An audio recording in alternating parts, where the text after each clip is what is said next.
दुनिया का सबसे विशाल लोकतंत्र अपनी आजादी का अमृत काल मना रहा है। इस अमृत काल को मनाने के लिए हम लोग यहाँ एकत्रित हैं। खुशियों का आलम है। हम लोग अपने अपने सपनों के पीछे चल रहे हैं। कुछ रुकावटें हैं और कुछ से संघर्ष कर रहे हैं, लेकिन जिस अवसर और संसाधनों के बीच में, जिस खुली हवा के बीच में हम अपने अपने सपनों का पीछा कर रहे हैं, ये शायद हमारे पास नहीं होता यदि हमारे पूर्वजों ने इसे अपने खुशियों की तिलांजलि देकर, अपने सपनों को छोड़कर, अपने शरीर के खून पसीने को बहाकर इस मौसम को लाया ना होता। हम अपने देश भारत के बारे में कुछ बोलने जा रहे थे, लेकिन हमारे स्कूल कैप्टन श्री मानव तुर जी ने इतनी सारी बातें बता रखी है कि अब मेरे पास बोलने के लिए ज्यादा कुछ रहा नहीं है। फिर भी आप लोगों के सामने मैं इस मौके पर आ पाया हूं, इसके लिए मैं अपने देश के लोकतांत्रिक व्यवस्था को धन्यवाद देता हूं। यहाँ के संविधान निर्माताओं को धन्यवाद देता हूं, जिनके द्वारा रचित संविधान के द्वारा चल रहे हमारे देश, जिसकी आत्मा को अनुसरण करते हुए हमारा देश आगे बढ़ रहा है, उसके बीच में बनी हुई व्यवस्था के बीच में एक विद्यालय की स्थापना हुई। श्री देवनारायण भगत जी को धन्यवाद देता हूं कि उनके विचारों के द्वारा बनाए गए स्कूल में मैं बढ़ा सीखा, और आज मैं director ma'am Shrimati Bhagat ji, executive director Shri Eklavya Bhagat ji, principal sir, अन्य गणमान्य शिक्षक, आए हुए अभिभावकगण, हमारे भाई बहन जो इधर खड़े हैं, जो इधर बैठे हैं और वहां बैठे हैं, और कुछ यहाँ पर मंच संभाल रहे हैं, उन सब के बीच अपने आप को पाकर गौरवान्वित महसूस कर रहा हूं। मेरा नाम आलोक रंजन है। मैं 2005 से लेकर 2007 तक इस विद्यालय में शिक्षा ग्रहण किया। उसके बाद वहां तक आवाज, आप लोगों तक आवाज आ रही है? ठीक। आप लोगों में कुछ बाक्स बल्ली पकड़कर खड़े हैं। यदि आप बैठ सकते हैं, अपनी ड्यूटी से समझौता ना की तो बैठ जाएंगे। परमिशन ले लेंगे हम प्रिंसिपल सर से। आराम से सुनिएगा, ठीक है? खड़े रहने में दिक्कत हो तो बैठ जाइएगा, ठीक है? कोई दिक्कत नहीं। जब हम बचपन में स्कूल आते हैं तो उसमें पढ़ने का ज्यादा मन नहीं करता, हमारा भी नहीं करता था। सुबह सुबह उठते लगता जाना पड़ेगा। सैटरडे को लगता था आज छुट्टी मिला, संडे को मजा आएगा, संडे की शाम से टेंशन शुरू कि अब कल फिर से जाना पड़ेगा। शाम को खेल रहे हैं, संडे को लगा सुबह जाना पड़ेगा। सुबह नहीं जा सकते तो पापा घर वाले मम्मी भेज देंगे। तो ये टेंशन होती थी और होती है, और अभी आप लोगों को हो रही होगी। वो प्राकृतिक है, रहने दीजिए। लेकिन उसी समय जब कोई आकर ये बोलता था कि मैं बचपन के दिनों को याद करता हूँ, स्कूल के दिनों को याद करता हूँ, तो लगता है ऐसे कैसे याद करते हैं, तो जाना पड़ता उधर। लेकिन याद आता है, आप लोग विश्वास रखिए, याद आएगा। जीवन में ऐसे ऐसे संघर्ष के दिन आएंगे कि फिर लगेगा स्कूल का होमवर्क, शिक्षक की डांट और प्रिंसिपल सर का खौफ सब प्यार भरा था। वो हमारी बेहतरी के लिए था।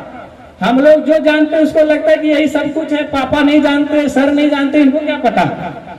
ये समझ ही नहीं रहे हम लोगों को। आज का जमाना बदल गया, लेकिन वो इतना समझ के बैठे होते हैं कि आप गलती ना करें वो सिखा रहे होते हैं। जो गलती कर वो बैठ चुके हैं या जिसका वो पछतावा है, उस पछतावे को आपसे दूर रखना चाहते हैं, इसलिए वो आपके ऊपर अनुशासन का डंडा चला देते हैं, और वो हमें पसंद नहीं आता।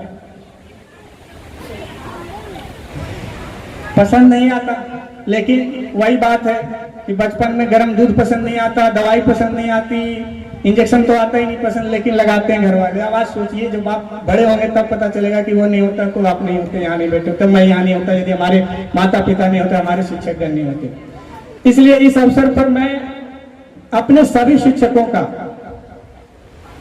जब से मैंने पैदा लिया वो अपने समाज में जो सीखा, समाज के शिक्षकों का, घर परिवार में जो अपने परिवार के सदस्यों ने जो सिखाया, गांव में मैं जब प्राथमिक विद्यालय में पढ़ता था, कभी कभी वहाँ शिक्षक नहीं आते थे, तो वहाँ के शिक्षक श्री अनुज सर हमारे वहाँ बैठे हुए हैं, उनको धन्यवाद देता हूँ।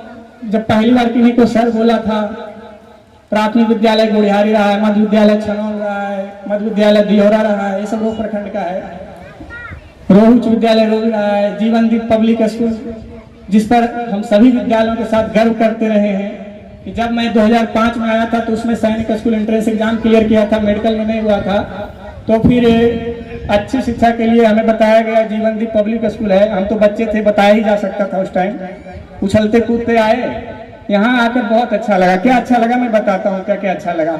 अन्य विद्यालयों से एनसीईआरटी से पढ़ाया जाना, शिक्षकों का ट्यूशन के प्रति उतनी चाहत नहीं दर्शाया जाना, हमारे यहाँ जो यूनिफॉर्म चलता है वो भी अच्छा लगा उस टाइम, अभी भी अच्छा लगता है। हमारे विद्यालय में खेल का मैदान होना, स्पोर्ट्स मीट होना, 15 अगस्त को कार्यक्रम होना, 2006 के 15 अगस्त को हमें श्री देवनारायण भगत स्कॉलरशिप भी मिला था, वो जीवन का पहला स्कॉलरशिप था।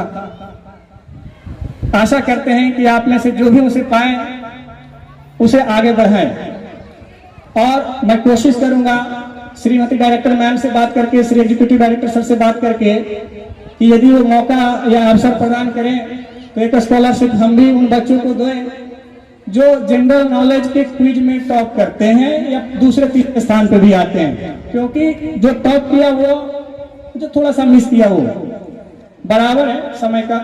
फिर कभी कभी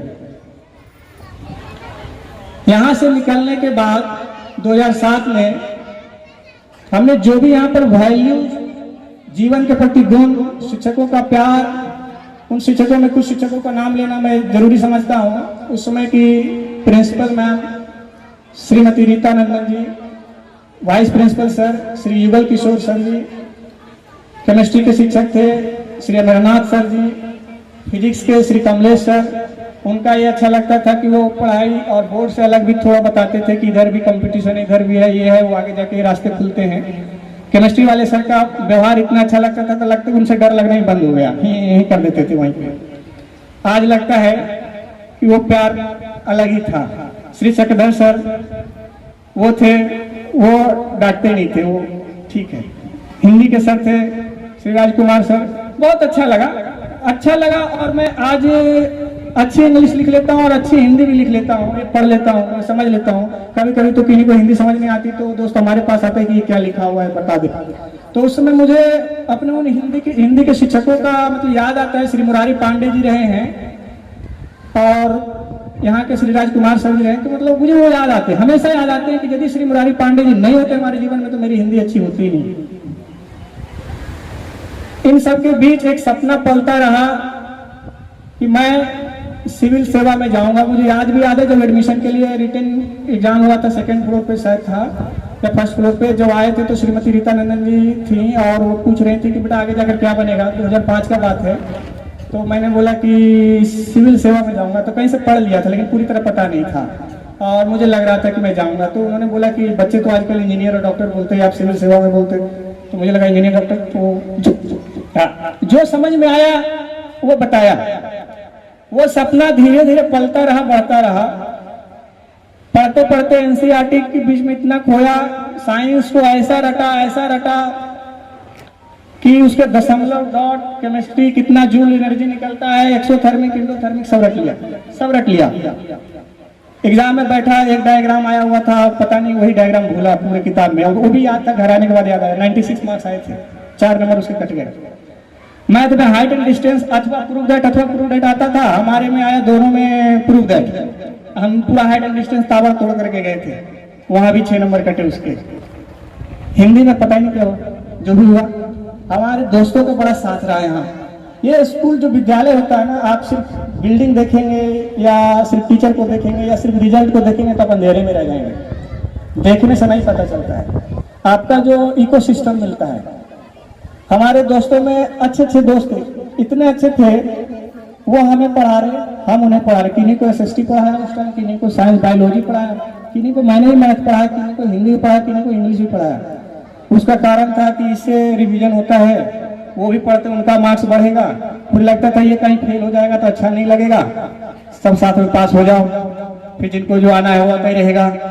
उसमें आइडिया लगने लगा था कि बीच में 10th के बाद कुछ लोग बिहार बोर्ड की तरफ भी अग्रसर हो जाते हैं, तो उनका होता है कि मार्क्स का मारा नहीं जा पाएंगे आगे, बोले चलो तुम्हारी भी 2-4 खींच ले ऊपर। ऐसा चलता रहा, अच्छा लगा, निकले। हमारे बैच में से एक शिशिर सौरभ है, मास्टर शिशिर सौरभ, स्कूल नंबर 1182 था। मैं सबसे लास्ट था 1199, मेरे पे खत्म हो जाता था हमारा बैच। तो वो अभी कैप्टन है आर्मी में और बारामूला में अपनी सेवाएं दे रहे हैं भारतीय सेना को। मैं उस दोस्त को भी सलाम करता हूँ कि उनके सीमा पर खड़ा होने के कारण हम लोग यहाँ खुशी से बैठे हैं चैन से। हमारे अन्य दोस्त भी रहे हैं जिन्होंने अलग अलग क्षेत्रों में जो जो अपने अपने जगह जाना चाहे, अपने अपने क्षेत्रों को अपनी क्षमता अनुसार, अपने सपने के अनुसार बढ़े हैं और वहां पर अपनी अपनी सेवाएं भारत माँ को, समाज को और अपने परिवार को दे रहे हैं।